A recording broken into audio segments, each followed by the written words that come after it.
A little while ago, when I was traveling, I don't remember what city or state I was in, but I attended a local church before my flight. And it's always kind of a game of Russian roulette to go to a church out of town when you're traveling. And I guess I lost the game this time around. I walked into this church and I knew immediately what I was in for because I noticed that the choir members, if you can call it a choir, they were all dressed in shorts and flip-flops. And everybody was talking, not just the choir, but everybody was talking. They were treating this time before church as kind of a cocktail hour, and so people were gabbing and gossiping and carrying on. Nobody was praying. You look around, there was no prayer anywhere to be found in the church. And that's how it is in a lot of modern churches. There's always noise. Always. There always has to be noise and sounds and never silence, even for a moment. At some point in recent history, we decided that a church is a place that should always be filled with noise, and there must never be silence in a church. When, of course, a church is exactly the place where you should be able to go and get some silence. There needs to be silence in church because silence facilitates mental prayer, which is something that should be happening in a church. It's part of the whole reason a church exists. Anyway, finally, church started, and the choir or the jam band for Jesus, whatever it was, they played a song that sounded like a cross between kind of a '90s Disney soundtrack and maybe an easy listening favorite that you would find if you scrolled through your aunt's second generation iPod. It wasn't contemporary. It wasn't relevant. It wasn't good. But it also wasn't traditional, and that was the whole point, because tradition is yucky. That's old. We can't have tradition. Anything that existed prior to 1967, we can't have any of that. That's all bad because it's old. Old things are bad. The lead singer of this band was relatively talented, but he carried on like a lead singer of a band. And you got this distinct impression that he was fishing for applause, not that he was worshiping the Lord of the universe. He wasn't. Now, music and church should be bringing us all into this, reverent state of awe before uh, the sacredness, the holiness of God, right? It should be this communal experience which elevates us and brings us up towards God. That's what church music is supposed to do. It's not supposed to bring us back down to earth. It's not supposed to remind us of the culture. No, it's not supposed to do that. It's not supposed to make us stand in awe of this very talented band. It's not even, you know what? It's not even about bringing us. It's not even about like bonding us with each other, like a campfire song or something. It's all about togetherness and being together. It's not actually what church music is supposed to do. It's about bringing us all towards God. And it certainly did not succeed in doing that at all. And it seems like it wasn't designed to. And a lot of church music these days is really not designed for that. It's not trying to do that. So the pastor, when it was time for him to deliver his sermon, he opened up with a round of jokes, which were not funny, but at least they succeeded in being unserious, which I guess is close enough. And the sermon was jam-packed with youth slang and pop culture, and he mentioned some TV shows and Netflix. He made sports metaphors. He didn't do anything with the metaphors. He just kind of hung them out there so that we could be impressed that he knows about these things. And the reason why, now this whole scene I'm depicting, I've seen things like this a million times. The reason why this one still sticks in my head, even a couple of years later, is because I distinctly remember he made this reference to Angry Birds. Okay. This was a couple of years ago, but even by then, this was a very dated reference. And so I just cringing at it like, oh my gosh. But it did the job, I guess, of letting us know that the guy speaking also uses smartphones, or at least he used a smartphone at some point in the last 5 years. And I guess the young people in attendance were supposed to go, OMG, he totally gets us. LOL, guys. Did you hear him talk about Angry Birds? Unfortunately, what was left out of his sermon was any semblance of an insight or a challenge or a truth or a call to action or a point. And about halfway in, I turned to look around at my fellow congregants, and do you know what I saw? A lot of empty seats. A disinterested yawn echoed through the halls. And the people who were sitting in the pews, what few of them there were, they looked to be on average about 87 years old. And this was clearly everything I was witnessing, from the pop culture references, the sermon, the casual dress, the music, okay, all of the irreverence, okay, all of this was designed clearly to appeal to young people. But I looked around and it looked like a nursing home. I was probably the youngest person there by about 50 years. I'll tell you another quick story, a different church, this one closer to me.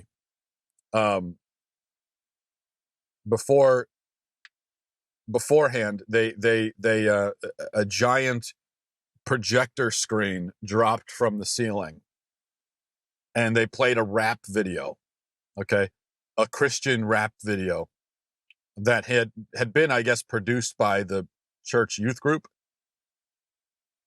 and it was painful. But I looked around, and all the old folks in the church, and it was mostly old folks, they were all smiling. They thought it was really cute. You could tell they were really cute. They could see their grandchildren, and they thought it was the cutest thing. As for the younger people, we were all cringing so hard that our faces hurt. You could tell we were all worried that our face would get stuck like this, because that's how hard we were cringing. It's one of those cringe moments where you can't even look up. You're just, you just want to shrink into it. You're experiencing secondhand embarrassment to a degree that is just, it's causing physical anxiety in you. One more story. This one not for me. Someone wrote to me a few weeks ago to tell me about the local non-denominational church that they just left because the pastor had embarked on this mission to win back young people. And this mission apparently involved introducing an electric guitar, because, you know, those young people and those electric guitars, encouraging people to dress more casually at church, and giving sermons on tolerance and racism, and injecting, again, pop culture references into them as much as possible. You get the point. The point is that Christian leaders in America, church leaders, have set out to win back young people, to win back the young generation, and they certainly need to do that because the young generation is less religious, more atheistic, more secular than any generation before in American history. But in many cases, in most cases probably, they've set out to win back these lost sheep by trying to be cool and relevant and irreverent.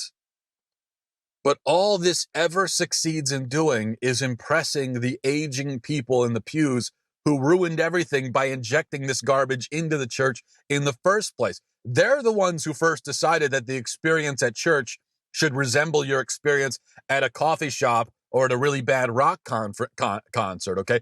This is like my parents' generation. They're the ones who came up with all this. And so even now, to this day, they're the only ones impressed by it. The young people are not. They love it. Their kids do not love it, as is clearly evident by the fact that their kids are not going to church. And most of them have left the faith completely. Now, you can kind of understand, right? Because think of what a secular young person, imagine what he would think if he was looking to give Christianity a try, and the first service he ever attended was of the type I just described. Now, when he leaves, what would he be thinking? Now, he won't be offended. So great. You didn't offend him. You didn't scare him. Good for you. But you also didn't impact him. You didn't move him. You didn't energize him.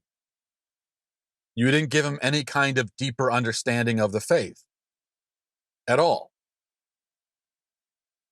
Now, he went into church preparing to encounter something deep, holy, challenging. But he probably walked out thinking like, well, what's all the fuss about? What's all the fuss about this Jesus stuff? That was just like, that just looked like something I could find anywhere in the culture. What was the point of that? And this is the problem with Christianity in this country, not just in our church buildings, but everywhere. It has no edge. It has no depth. It has no sense of its own ancient and epic history. There's no sacredness to it. There's no beauty. There's no reverence. There's no pain. There's no sacrifice. All of these things that are in Christianity are not being brought out. And this is what people go to Christianity for. This is what they're expecting. This is what they want. When somebody walks, especially a young person who's never been to church, and they walk into a church building, they don't want to see a coffee shop. They've seen a million coffee shops. They want something totally different. But they don't find it. The light of faith grows dimmer in this culture because Christianity has because the church, the American church, has turned Christianity into something lame and boring. To turn it into that. Every branch of the faith has become infected by this. And if we want to understand why Christianity is not winning souls, and especially not winning the younger generation, then we just got to look here. The strategy has been, well, if we want to win back the sheep, if we want to win back the millennial sheep especially, then we have to make Christianity as unchristian as possible. It has to be stripped of its truth, of its sacredness, of its sacrifice, of its morality, of its tradition, of its history, of its hardships, of its joy, of its beauty, of everything. And whatever's left, I mean, it's not going to engage or excite anyone, but at least it won't scare them away. That's the idea.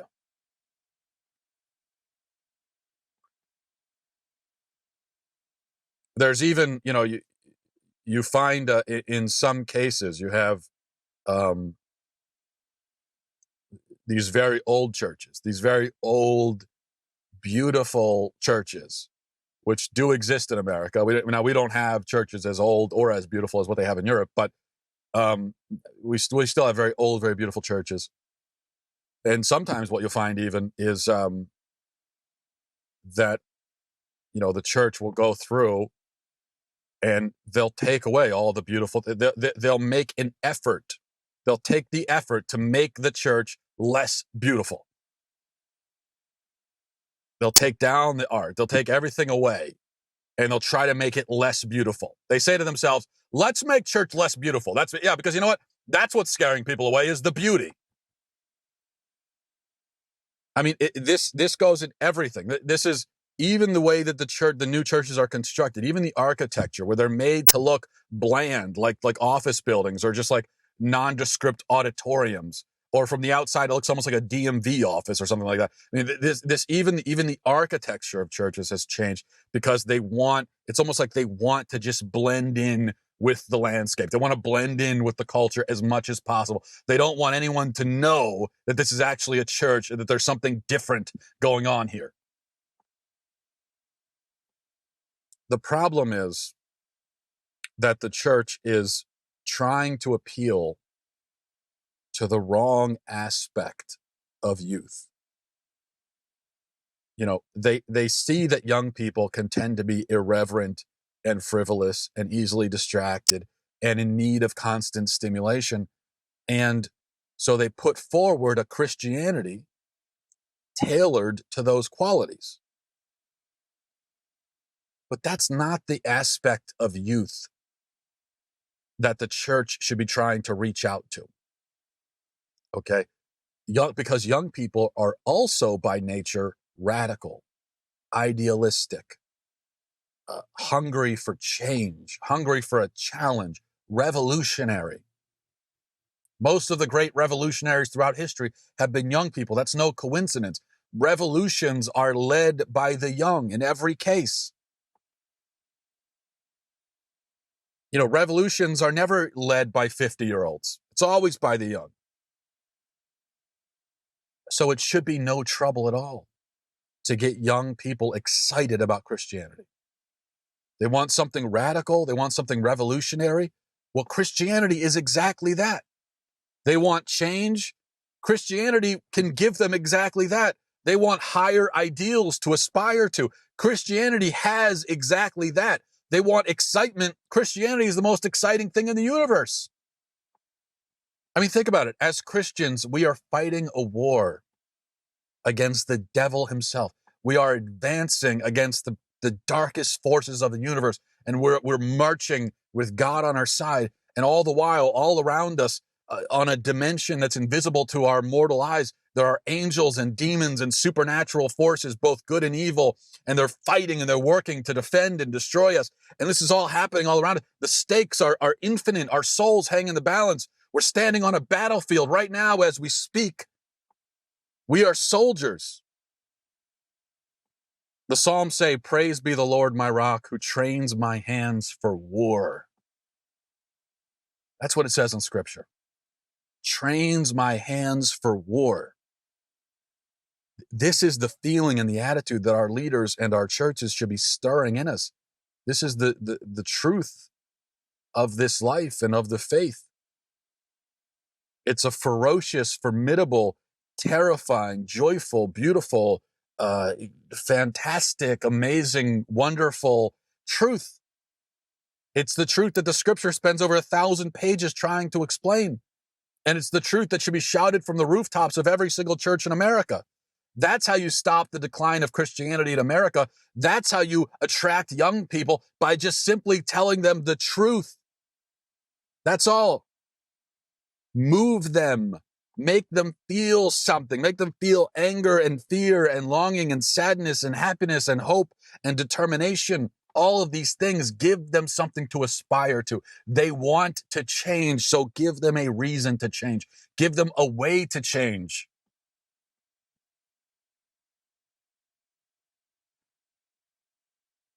That's how you attract the young people.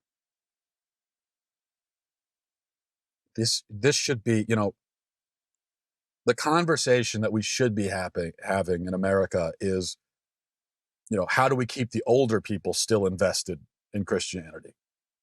How do we keep them? It should be no problem to get the young people on board. This Christianity is something that naturally appeals to them because of its militant, warring, radical nature. And as I said last week, because in it, in the faith, and in Christ, you find identity. And that is the thing most of all that young people are looking for. Identity, purpose, challenge, sacrifice. We've got this idea that sacrifice is a dirty word. Nobody wants to do it. No, that's not exactly right. People are looking for a reason to sacrifice. Now, it's not an easy thing to do, but that's the kind of message they want. And when a secular young person goes to a church, that's what they're looking to hear. They're looking to hear a challenging message of sacrifice and battle, and that's what they want. It doesn't mean they're going to immediately, convert, but that's what they're interested in hearing. That's the aspect of youth that is the thing in youthful nature that we should be reaching out to and appealing to. And it should be pretty easy to do. That's how you win back the young people, with the truth. And it is an incredible truth, isn't it? All right. Thanks for watching. Thanks for listening, everybody. Godspeed.